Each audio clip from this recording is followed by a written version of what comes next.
There is an ongoing coordination already with the Department of Foreign Affairs and Immigration. Hinihintay namin yung pagbalik nila.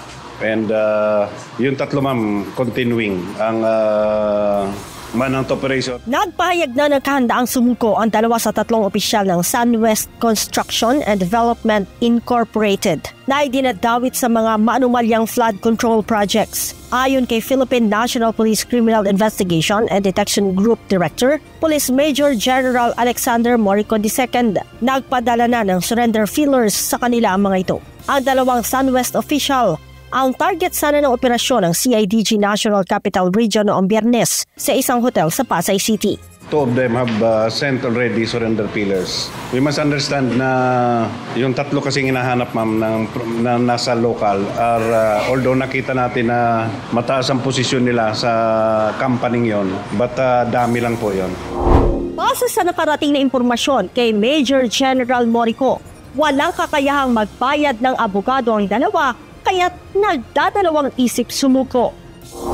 Basically, they do not have the money and capacity to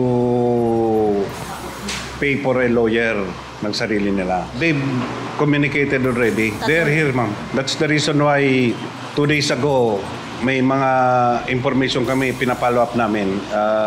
Narinig nyo naman, na-cover nyo naman siguro yung sa hotel dito sa Metro Manila and the one that we have searched in Region 5. Dagdag ni General Morico, patuloy ang kanilang koordinasyon sa Bureau of Immigration at Department of Foreign Affairs para mahanap ang 4 na akusado na nasa ibang bansa.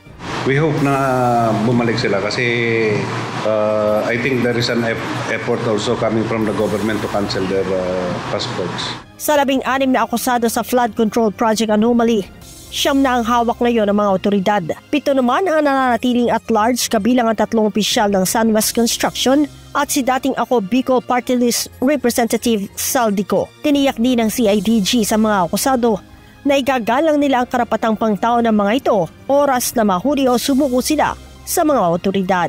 Leia Ilagan, UNTV News and Rescue. Diyos ang aming sandigan, serbisyo publiko ang aming pinahahalagahan.